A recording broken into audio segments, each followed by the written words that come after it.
പേരിൻ്റെ പേരിൽ ഒരു സിനിമ 1.5 മാസമായി പ്രതിസന്ധിയിലാകുന്ന കാഴ്ചയാണ് നമ്മൾ കണ്ടത്. JSK Janaki versus state of Kerala എന്ന പടം അതിൻ്റെ അണിയറ പ്രവർത്തകനാണ് നമ്മൾക്കൊപ്പമുള്ളത്. സംവിധായകൻ പ്രവീൺ നാരായണൻ ചേരുന്നു.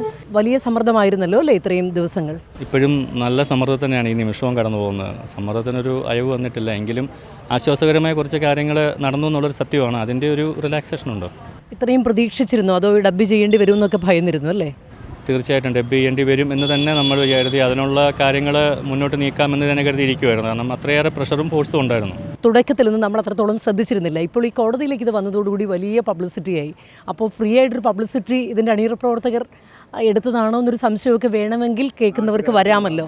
എനിക്ക് ഈ ചോദ്യം ചോദിച്ചത് ഭയങ്കരധികം സന്തോഷമുണ്ട്. കാരണം വേറൊന്നുമല്ല, ഇതിൽ 2 കാര്യങ്ങളേ ഉള്ളൂ. ഇത് ഈ പറഞ്ഞ പബ്ലിസിറ്റി എന്ന് പറയുന്നത് ഒരു 2-3 കോടി രൂപ ഇറക്കിയാൽ നമുക്ക് കിട്ടുന്നതേ ഉള്ളൂ. പക്ഷേ അതിനേക്കാൾ ഉപരി ഇത് പറയുന്ന ആൾക്കാരോട് എനിക്ക് തിരിച്ചു ചോദിക്കാനുള്ളത്, സുരേഷ് ഗോപി ഒരു കേന്ദ്രമന്ത്രി, CBFC ഒരു central government autonomous body, plus ഇവിടുത്തെ ഫെഫ്ക, ഉണ്ണികൃഷ്ണൻ സാർ, ഇത്രയും സംഘടനകളെല്ലാം എൻ്റെ സിനിമയ്ക്ക് വേണ്ടിയിട്ട് ഞാൻ ഇറക്കണമെന്നുണ്ടെങ്കിൽ ഞാൻ അത്രയേറെ മിടുക്കനായിരിക്കണമല്ലോ, ഞങ്ങൾ അത്രയേറെ മിടുക്കന്മാരായിരിക്കണമല്ലോ. അതൊന്നും ഒരിക്കലും സാധ്യമായ കാര്യമല്ല. ഇതൊന്നും പ്രാക്ടിക്കലി ചിന്തിച്ചാൽ മനസ്സിലാക്കാൻ പറ്റുന്ന കാര്യങ്ങളേ ഉള്ളൂ. അങ്ങനെയൊന്നുമല്ല ഒരിക്കലും. ഇത് നമ്മളിപ്പോഴും ഈ നിമിഷവും നിൽക്കുന്ന മുള്ളേലാണ്. കാരണം നമ്മളിനി നാളെ ഇവർ പറഞ്ഞ മാറ്റങ്ങൾ കൊണ്ട് കൊടുത്തു കഴിയുമ്പോൾ അവരിനിയും മാറ്റങ്ങൾ വരാം. പഞ്ചാബ് 45 എന്ന് പറഞ്ഞ സിനിമ, പഞ്ചാബ് 45 എന്ന സിനിമയുടെ പേരും തോന്നുന്നു. ആ സിനിമയ്ക്കൊക്കെ അങ്ങനെയുള്ള പല സിനിമകൾക്ക് ഇങ്ങനെ പ്രശ്നങ്ങൾ സംഭവിച്ചിട്ടുണ്ട്. അതുകൊണ്ട് നമുക്ക് അറിഞ്ഞുകൂടാ. നമ്മൾ മാക്സിമം എങ്ങനെയും സിനിമ ഇറക്കാനുള്ള ശ്രമത്തിലാണ്. നമുക്ക് ഈ സിനിമയെ പറ്റി വളരെ നല്ല കോൺഫിഡൻസ് ആയിരുന്നു. കാരണം സിനിമ നമ്മൾ മേക്ക് ചെയ്ത ശേഷം ഫസ്റ്റ് പ്രിവ്യൂ കണ്ടപ്പോൾ തന്നെ നമുക്ക് വളരെ നന്നായി തോന്നി. നമ്മൾ സുരേഷ് ഗോപിയുടെ ഒരു എവർഗ്രീൻ പ്രൊജക്റ്റാണിതെന്നുള്ളതും, അല്ല സുരേഷ് ഗോപിയുടെ ഒരു 2ാം വരവ് എന്നൊക്കെ പറയുന്ന രീതിയിലുള്ളൊരു സിനിമയായിട്ടാണ് നമ്മളിത് മനസ്സിലാക്കിയത്. സിനിമ നിർമ്മിച്ചു കഴിഞ്ഞാൽ എല്ലാവരും പബ്ലിസിറ്റിക്ക് വേണ്ടി സാധാരണ പൈസ മുടക്കാറുണ്ട്. പക്ഷേ ഈ തരത്തിൽ ജാനകി എന്നുള്ള പേരിൽ വിവാദമാകുന്ന ഒരു പബ്ലിസിറ്റി നമ്മൾ ആഗ്രഹിച്ചിരുന്നില്ല.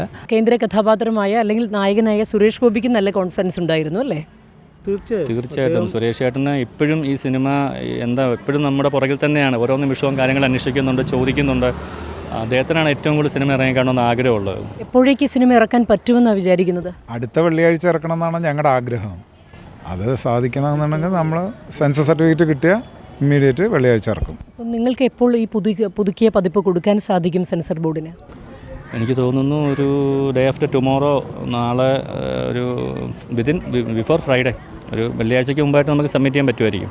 നമ്മുടെ ആശങ്ക, ടെൻഷൻ അതാണ്. ഇത്രയും ഒരു സിനിമ കൊണ്ടുവന്നിട്ട് ഇറക്കാൻ പറ്റാത്തൊരു മൊമെൻ്റ് എന്ന് പറഞ്ഞാൽ അത് അനുഭവിക്കുമ്പോഴേ നമുക്കൊരിക്കലും പറഞ്ഞ് മനസ്സിലാക്കാൻ പറ്റുന്നതല്ല. അതൊന്നും കടന്നു പോകണം, അനുഭവിക്കണം. ഇതേ ഹൈക്കോടതിയിൽ 2018 ഒക്ടോബർ നവംബർ മാസത്തെ ഞാനൊരു 3 മാസം വന്ന് ഇരുന്നിട്ടാണ് ജാനകിയുടെ കഥ എഴുതുന്നത്. ഇതേ ഹൈക്കോടതിക്കകത്ത് ഞാൻ വന്ന് ഇവിടുന്ന് പാസ് എടുത്ത് കണ്ടിന്യൂസ് 3 മാസം പോയിരുന്നിട്ടാണ്. കാരണം ഈ സിനിമയ്ക്കകത്ത് 2 കോടതി വരുന്നുണ്ട്. ഒരു CGM കോടതിയും വരുന്നുണ്ട്, ക്ലൈമാക്സിലേക്ക് ഹൈക്കോടതിയും വരുന്നുണ്ട്. ശരിക്കും സിനിമയ്ക്കകത്തും ജാനകി ഹൈക്കോടതി കയറുന്നുണ്ട്. ഇതിപ്പോൾ റിയൽ ലൈഫിലും ജാനകി ഹൈക്കോടതിയിൽ തന്നെയാണ്. നമുക്ക് അറിഞ്ഞുകൂടാ, ഭയങ്കര കോഇൻസിഡൻറ്റുകളാണ് സംഭവിച്ചുകൊണ്ടിരിക്കുന്നത്. എന്തായാലും വളരെ സമ്മർദ്ദത്തിലൂടെ കടന്നുപോയ 1.5 മാസങ്ങൾക്ക് ശേഷമാണ് JSKയുടെ അണിയറ പ്രവർത്തകരെല്ലാം ഇപ്പോൾ ആശ്വാസത്തിൽ നിൽക്കുന്നത്. വീഡിയോ ജേർണലിസ്റ്റ് പ്രദീപ് കുമ്പടിക്കൊപ്പം reporter Leby Sajeendran, in reporter, Kochi.